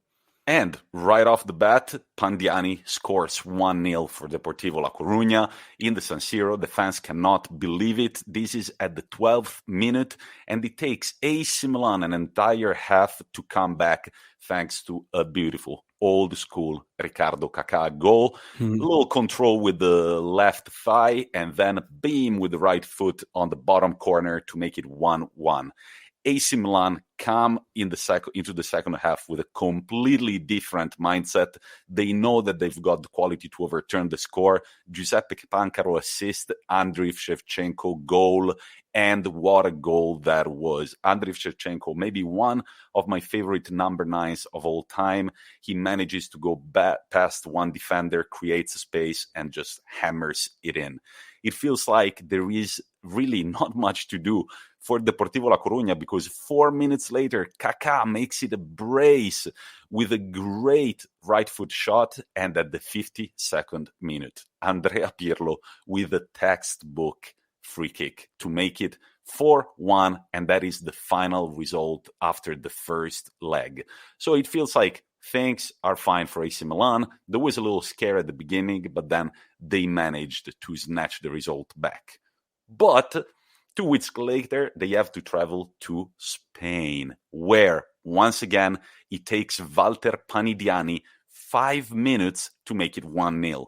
And now, the thing that really, I don't know, it made it feel like some very distant moment in time about these highlights is to see the fans in the stadium, to see how crucial the away goal rule is in the Champions League when fans are there. Because AC Milan, who were by far the better team, they walk into a stadium that is just filled with people screaming and shouting and feeling very confident. And they have every right to be, because at the end of the first half, they are already 3-0 up against one of the best and most complete teams in the world, AC Milan. Now, 3-0 up against AC Milan. AC Milan have won the first leg 4-1. So AC Milan, everything they need is one goal to still be alive. But Deportivo La Coruña make it 4-0 thanks to Fran at the 76th minute and the legendary Ancelotti side that would go on to play multiple Champions League finals goes out against the minnows Deportivo La Coruña. Deportivo La Coruña, unfortunately, they would be eliminated in the semi-final against Mourinho's Porto. And what a run that Porto had. Manchester United, Lyon, Deportivo La Coruña, and finally Monaco. That was a very impressive Champions League run. That Champions League year. That Champions League year was crazy. Like, I will never be able to look back at it fondly, because for me that's the year Arsenal should have won it. We got knocked out by Chelsea in the semi-finals. I think it was that year, right? And it's fucking brutal. Or was that a different year? And that was the same year that Arsenal absolutely battered Inter Milan at the San Siro. It was, yeah. I can never look back at that series. But that season, I was looking back, you're right, the crowds made me really miss the fact that we can't be in stadiums. And more of that later when we get onto the other ties we talk about. But people forget how good Deportivo were, and it's such a shame to see them now. I think they're in the Segunda in Spain. I don't think they're in La Liga anymore. Like, it's really sad to see the drop off. They had a few years where they were a really good side. I remember them beating Manchester United one year, like Walter Pandiani, Roy Mackay, the striker whose name I still can't remember, the Argentinian guy. they had some really good players there, and it's a shame to see them where they are. You could say the same about Marseille, about Monaco, really. They've never quite hit those heights again. And Porto. So it was a bit of a standout season for these smaller teams. Will we see it again? I'm not sure if we ever will. I'm not sure, but I was just checking. Where was Inter Milan? We had finished the second in the league the previous year. Well, we didn't make it past the Group B with Arsenal, Lokomotiv Moscow, and Dynamo Kiev. Very Inter-like. Some things never change, but let's take a leap forward and let's travel to the 2011-2012 UEFA Champions League. Now, the game that I want to talk to you about is Napoli-Chelsea. And it went down in history as one of the very few results that I had guessed before kickoff. A friend called me and he said, man, I'm about to make a bet. Napoli-Chelsea, what do you think will be the score? And I was like, well, Chelsea are a sick team, so they're going to score a goal. But Napoli, I feel like with the crowd at the São Paulo and everything, it was like, dude, I got to bet money. I was like, all right, 3-1. And the final result was exactly 3-1 for Napoli. So my friend made money. Guess who didn't? Me, because I didn't bet, nor do I right now. To this day, that's the only exact result that I have. Nice. So, what were these Napoli and the Chelsea teams? So Napoli had finished the previous season third in the league after Inter Milan. And this was the beginning of, Napoli really making statements in Italy and in Europe too. And in fact, the following year, they qualified to the round of 16. Now, this was the beginning of Mazzarri's Napoli. Mazzarri with who could count on players like Lavezzi, Cavani, Hamsik, all those people, Campagnaro in defense, De Sanctis in goal. It was a big-time throwback team, and they managed to win the first leg against Chelsea. Now, Chelsea, in their first leg at Napoli, they lined up with Cech in goal, Ivanovic, Cahill, David Luiz, and Buzingua. Remember that name? Jose Buzingua, the unibrow. I always remember he had one eyebrow. Exactly. In defense, then in midfield, we had Ramirez, Raul Meireles, and Malouda.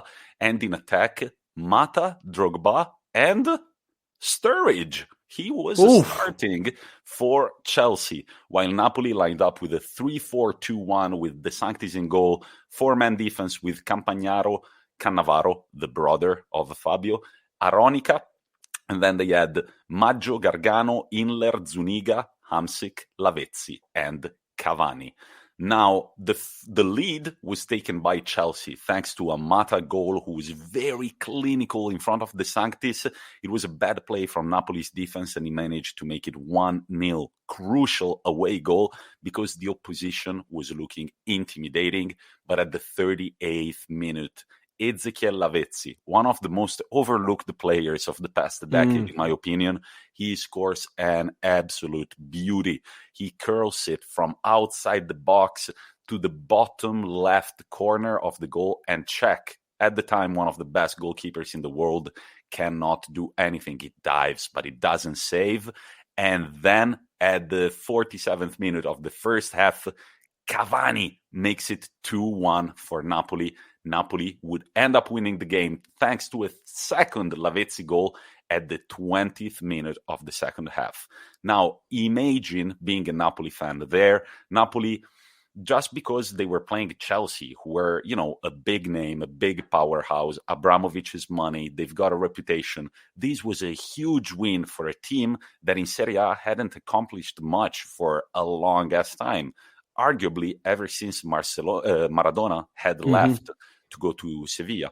So this was a huge, huge game, but they still had to play the second leg at Stamford Bridge. And for that second leg, it felt like Chelsea were really, really on a mission. Now, the lineups didn't change much. Issy Lampard at Sturridge for Chelsea, just like Mata, Ramirez, and Drogba up front. And same thing, Napoli don't make any big changes. Now, I remember this game because I really, really wanted Napoli to advance. But when I saw Stamford Bridge, I don't know, they say it about Anfield on a Champions League night, but I will tell you that Stamford Bridge, I remember also the Inter Milan win in 2010 with that 8-0 goal. maybe it's the proximity of the fans to the pitch, but it did look like it was teeming with people, a very intimidating side for Mazzarri's side.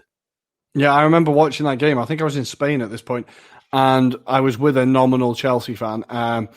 I enjoyed it massively. But yeah, you're right. That night, it felt like the atmosphere in the stadium was absolute, like red hot. It felt like it was really ready, like the game was ready to explode, and it definitely did. But quickly on Lavezzi, you're right about him being underrated. He was all work ethic, but massively talented technically as well. That guy, if he hadn't have gone to Chelsea so early, I think to China so early, I think his reputation would be a lot higher and where it should be, really. Definitely. Let's not forget that year, Napoli were in Group A, and they managed to squeeze their way through with 11 points. They were second in the group after Bayern, and they knocked Manchester City out of the Champions League, while Chelsea, they qualified in a group with Bayer Leverkusen, Valencia, and Genk. So now here we are still at the round of 16. Big game. Napoli have got a 3-1 advantage after the first leg. We go to Stamford Bridge, but things seem to be going quite downhill for Napoli. After 28 minutes, Drogba makes it 1-0. The second half starts, and there is a beautiful header by Terry to make it 2-0. And at the 30th minute of the second half, very unlucky handball for Napoli. Cool as you like, Frankie Lampard from the penalty spot, he makes it 3-0. Sorry, he makes it actually 3-1 because my notes were messed up, because Gökhan Inler for Napoli had made it 2-1 at the 10th minute of the second half. So imagine 1-0, 2-0, 2-1, 3-1. At this point, they need to go to overtime. And at that point, there was a bit of a feeling that things weren't going quite right for Napoli. They are going to penalties almost, but not really, because at the 15th minute of the first extra time, Ivanovic, who is one of my favorite Premier League defenders of all time, just hammers it in to make it 4-1. Napoli cannot come back, and Chelsea overturn a score that I don't know if many people believed that they could overturn. And that season, they would go on to win their very first Champions League in their history, as Rory remembers very well. Yeah, this is one of the things we've talked about it before. Sometimes when you win these things, you need these ties to go that way, right? You need the unlikely player to just pop up and get his one goal of the season. Ivanovic, to be fair to him, always popped up with a few, and he was a very, very reliable defender. I do like Ivanovic. I felt very I remember that time. I was really disappointed that Napoli went out and quite angry that Chelsea went through. But it was a great performance, 2 great games, and yeah, a proper iconic Champions League night. And that Napoli team, I really enjoyed that Napoli team. They had some great players. Hamšík, oh, what a player. Hamšík, Lavezzi, Cavani, they called them the three tenors. The three tenors. The three tenors, and they were performing in every single game. Too bad they didn't manage to score just one extra goal in that tie, because they would have gone on to play Benfica, and who knows how history would have changed. Rory, which one is our last comeback that you decided to talk about today? Now, this one will be fresh in people's memories, I think, or freshish in people's memories. It's nowhere near as far back as 0304. We are going to what I'm going to call the beginning of the Barcelona wobbly years. So we've gone back to 17-18, and it is Roma versus Barcelona. Now, I'm going to quickly take you through the Barcelona team. So in the squad, you had Ter Stegen, Iniesta, Suarez, Messi. They just brought in Dembele and Coutinho. They'd sold Neymar and Arda Turan and Mascherano. So it was a bit of a transition year, and they were managed by Valverde. This team would go on to win La Liga by 14 points and would win the Copa del Rey, beating Sevilla 5-0 in the final. So this was a peak Barcelona team at not at its height, but definitely at a strong point. As for Roma, Their squad included Alisson, Kolarov, who they brought in that year from Man City, Manolas, De Rossi, Strootman when he was good before the injuries, Nainggolan, Dzeko. They brought in Patrick Schick and Cengiz Under, but they'd had quite a few players leave. So Salah had left for Liverpool, Szczesny left for Juve, Totti retired, and Rudiger went to Chelsea. So 2 big summers of change for both these teams headed into the season. As for Roma's Serie A performance, they would finish way behind the leaders in third, 14 points behind Napoli in second, and 18 points off Juve in first. So not really part of the title challenge, but, third Champions League football the next year, a good season all round. And at this point, they were managed by Di Francesco, a manager who I still like purely for the game we're about to talk about. I'm sure he did nothing else right, but this game was unbelievable. So, first leg is in Barcelona, but quickly, before we do that, we need to do the group stages, right? In the group stage, Roma had been drawn with Chelsea, Atlético, and Qarabag. Now, Roma went through top ahead of Chelsea, and Atlético finished third. Roma beat Chelsea 3-0 at home and drew 3-3 at Stamford Bridge. So they had a really good campaign in the group stage. The goals against Chelsea at Stamford Bridge, 2 for El Shaarawy, 1 for Perotti. And Dzeko got 8 goals in total in the Champions League this season, both him and Alisson being voted in Squad of the Year. As for Barcelona, in their group, they were drawn with Juventus, Sporting, and Olympiacos. This group was fairly straightforward for Barcelona, but their standout result was a 3-0 win at the Camp Nou over Juventus. 2 goals from that man Messi and Ivan Rakitic. So both of these teams going through. In the round of 16, Roma would face Shakhtar. They would finish 2-2 on aggregate, Roma going through on away goals. And Barcelona in the last 16, they beat Chelsea 4-1 on aggregate, Messi scoring 3 goals over the 2 legs. So this lined up the quarter-final for Il Giallorossi and the Blaugrana. I can't remember what it is in Spanish. So the quarterfinals, the first leg is at the Camp Nou, and Barcelona absolutely stroll it, and Roma really don't help themselves. So the scoring is opened by an own goal from De Rossi, where he seems to want to slide tackle the ball out of the pitch, but instead just tucks it into the bottom corner. That is then followed up by a really unlucky own goal by Manolas. Remember both of these names, De Rossi and Manolas. But Manolas scores another own goal as the ball bounces off the post, hits him in the face, and goes past Alisson in the Roma goal. And at this point, it really looks like Barcelona are going to be home and dry. But Dzeko manages to get a late consolation after Piqué adds a third, and Suarez then adds a fourth to see Barcelona through to the semi-finals. At this point, we're thinking, okay, unlucky Roma. This is about where you get to, but usually you get embarrassed out of the competition. We all remember when Manchester United absolutely embarrassed them, right? They never really tend to get that far. But this year was different.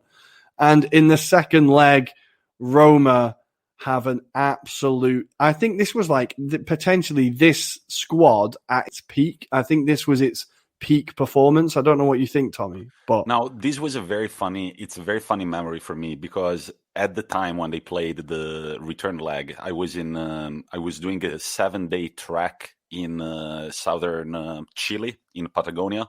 I was with this Italian guy, and we had been not using the internet nor showering for that matter, like just walking and moving from campsite to campsite in this beautiful wilderness. And then, we were wondering the whole time, the Champions League, is on, the Serie A is on. He's a big football fan too, Juventus fan, unfortunately. But the last day, we see signs of human life, and there is this kind of like nice hotel, and we arrive all dirty and stuff, and we're like, look, man, can we just like sit here and wait for the bus that will take us back home? And they're like, yeah, sure. And then we're like, can we use the computer? And they're like, yeah, what do you need to check? Just football scores. And when we see the result of Roma against Barcelona, we said, no, man, can we refresh the page? And so like mad, we started refreshing. We're like, dude, it's true. Roma have made it. But I let you talk about it.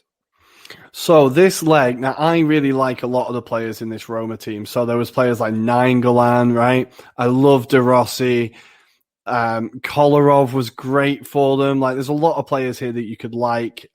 Allison as well. But anyway, in the second leg, Roma are just going for it. And they managed to have Nainggolan back in the squad for the second leg in key. And they start with an attacking lineup with both Dzeko and Schick up front in a kind of, fuck it, let's just go for it move, right? And it all starts incredibly well. In the 6th minute, Dzeko volleys a long ball right past Ter Stegen in goal into the bottom corner.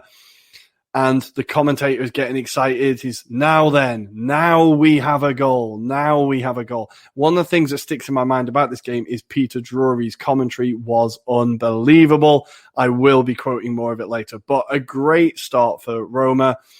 1-0 in the 6th minute. It takes them a little bit longer to get their second, but throughout the first half, beginning of the second half, they really are the better team. Barcelona just look lost. But De Rossi gets the chance to put right his own goal in the Camp Nou as he tucks away a penalty in the 58th minute. And now all of a sudden Roma just need one goal to go through. And what you're thinking at this point is Nainggolan has a chance that he should have scored. De Rossi has a chance that he definitely should have scored. Manolas has a chance. Kolarov has a chance. And every time it comes, you think, oh, that was the chance. That was the chance for them to get in it. That was the chance. But in the 81st minute, they have a corner. It's swung in, and Manolas just glances the header. It goes across the goalkeeper into the far post, and all of a sudden, Roma are going through. Now, the commentary from Peter Drury is unbelievable. I remember it. The Greek god saved exactly. The emperors, something like that. Roma have risen from their ruins. Manolas, the Greek god in Rome, the unthinkable unfolds before our eyes. Now, Manolas's reaction is unbelievable. He looks like he's possessed. He just runs into the crowd, like shaking his hands like this death stare into the crowd as everyone just swamps him. There's still 10 minutes left of the game, but you could see at that point that Barcelona were done. Mentally, they were done from the 6th minute. Like, Roma knew that this is it. We've done it. And that is one of the first videos I remember, you know, when like the meme started of people putting the Titanic music over goals, right? It was one of the first things I saw, and it's still one of my favorite football videos because I think this is the peak goal for that Titanic music, which makes every football moment better. It's just beautiful. And Manolas's reaction, the commentary, fantastic. In the semi-final, Roma were actually really unlucky against Liverpool. They went out 7-6 on aggregate. Yeah. It was very unlucky. And I remember that when I was watching that game against Liverpool, I was like, how arrogant are Liverpool to start Karius in goal? Somebody might have heard me because that summer they snatched Alisson from Roma and he became their goalkeeper. And this was, of course, the first year of Salah being at Liverpool, and against his old team, he scores 2 goals at Anfield.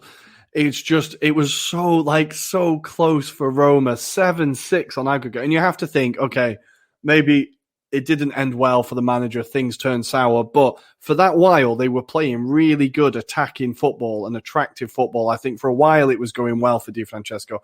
And this is his, it will be when people think of his managerial reign, this is the moment they'll remember, right? That Manolas goal. And regular listeners of the show know I have a very soft spot for Roma, so I really enjoyed this game. So Deportivo La Coruña, AC Milan, 2003-2004. Monaco, Real Madrid, always the same season, 2003, 2004, 2011, 2012, we had the Chelsea versus Napoli, and we just told you the story of Roma, Barcelona, one of the many remontadas that Barcelona had to suffer ever since beating PSG 6-1 at home. It feels like they made a pact with the devil, and the devil was like, guys, I want each of those goals back. So yeah, kind of I wanted to do a literary quote, but I don't remember the name of the book. What's the oh my God, Dorian Gray, a very Dorian Gray type scenario for Barcelona. But all of these games that we have mentioned, guys, go on YouTube, pop open a beer, and they're all a pleasure to watch. And the AC Milan, Deportivo game, just like Rory was saying about the Monaco Real Madrid, such intense offensive football. Shots coming from every corner, so much talent on the pitch, but the big boys didn't make it. So hopefully Luis Suarez, Diego Pablo Simeone, Gasperini, Zapata, Ilicic, they were listening to this pod so that they will have some extra motivation going into next week's fixtures, looking for a comeback. But we're running out of time, and it's now time to give you the answer to the Who Am I quiz.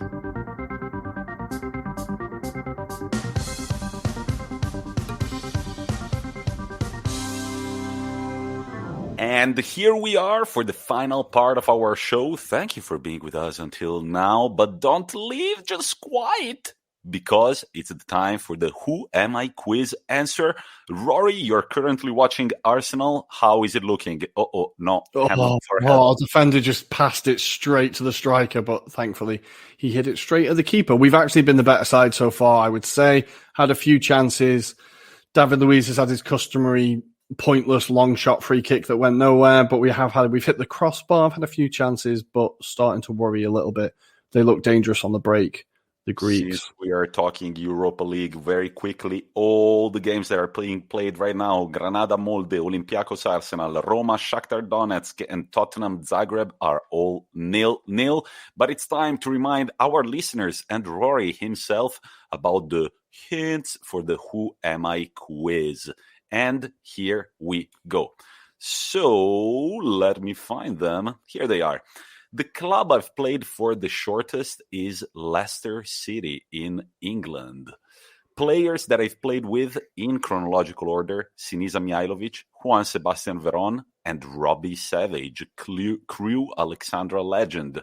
National team caps and goals, I've got 36 caps and only 4 goals, but my total career tally tells a different story. I've bagged it 205 times. Rory, how are you feeling? I felt like I knew which player it was, but then the Robbie Savage has thrown me out on chronological order, so I'm not confident at all. You're not but confident we will see. Anymore? All right. Well, you've got 3 questions to ask me, good old Rory. Which one is your first one? Okay. Am I European? Yes, I am. You have to ask, are you? Oh, wait, are you? God's sake, we will get the hang of this by the time we go to a different game. So you are European. Okay, well, that's definitely the player I was thinking of out the window. Roma have just scored 1-0. Not sure who scored, but it just came up on my phone. Me, 1-0. Okay, you are European. Are you a midfielder? No, I'm not a midfielder. Okay. Did you play for Blackburn? No, I never played for Blackburn. So there you go. I'm European. I've never played for Blackburn, and I'm not a midfielder. You have run out of questions. It's just time to start guessing. I've absolutely shagged this. Okay, let's have a think. Well, it's going to be a striker with 200 odd goals in your career. It's definitely not going to be a defender. So, strikers that played in Italy and Leicester. Oh, wait. Mancini. Fuck you, you got it. Yes! Yes! That is correct. It doesn't make great interaction for our listeners, but I actually, when I researched the player, I was like, he's gonna guess it in no time. Then you sort of confused yourself with your own hands, which is the beautiful part of this game. Yeah. But eventually you guessed it. So do you know the reason why Mancini has got such few international caps? Now, this is because the manager at the time would have been Sacchi. Well, Sacchi never called him up, really. I would have to check, but a few times only, maybe. Well, I thought he fell out with Sacchi, and that's why he never got a call. It was actually Berzot. So Mancini, who is now the manager for the Italian national team, he was an incredible talent. He was an incredible striker. He wrote history pages for both Sampdoria and Lazio. But the problem is that he was a bit of a Balotelli, and that's maybe the reason why he got on so well with Balotelli and sort of brought him up at Inter Milan. Because I believe that he felt like Balotelli was not that different from the type of person that he was when he was a star boy, a teenager who he debuted in Serie A at 15 years of age, I believe. But he never quite had the brain. And when they were at the end of the 80s, they were touring the United States in the summer with the Italian national team. And Mancini got back home super late at like 5 a.m, kind of tipsy. And the manager did not accept it. And it was like, you can pack your bags. You're flying from New York to Milan to Rome tomorrow morning. Mancini did leave together with other players, but the difference between Mancini and the other players is that the other players all called up the manager and they apologized for what they had done. Mancini never, ever did. And Bearzot, who was a man born in the early years of the 20th century, was like, no, I cannot accept a behavior like this. All he needs to do is pick up the phone, give me a phone call, say I'm sorry, and I will call him back. But he never did. And to this day, Mancini says that if there is one thing that he could change in his career, is exactly that. He said that everybody around him, his friends, his family, were like, dude, just apologize. And he said, no, I will never apologize. I don't feel like I'm wrong. It's his fault, not mine. And Mancini, who is now a way more reasonable man, says that if he could change one thing in his career, it would be that one. Mancini. It's weird to think. It's weird to think of him like that, because obviously I've only ever known him as a adult, really. You know what I mean? I've known him as a manager, a bit as a player, but to think of him as like a Balotelli type is weird. But he gets so mad every time that somebody doesn't think the way. He's a bit of a prima donna, Mancini, really. Like, I like him because we were born in the same city, because he coached the Inter Milan, because he's a fun guy, I think. But at the same time, he gets very tense whenever somebody disagrees with him. But yeah, Mancini started at Bologna, wrote history pages at Sampdoria, even played the Champions League final against Barcelona the year that I was born, and then went on to Lazio, where he won a Scudetto, and actually a year at Leicester before calling it a career. Rory, anything to tell our listeners before I send them off with our quote? Arsenal are very frustrating. Arsenal are very frustrating. And as the custom says, I'm going to say goodbye to you with a footballing quote. And this one is dedicated to Mr. Oliveira, Porto's hero, who managed to score a brace, but especially a very unlikely free kick. And this is the quote by David Beckham. As soon as a free kick is given and it's anywhere near the box, I get excited. I don't really concentrate what side the keeper is on, because I always think that if I catch it as well as I can, then I can beat him, whichever way he goes. This is for you, Oliveira, and we will talk to you on Monday night, Twitch Live at 9 p.m. Don't miss it.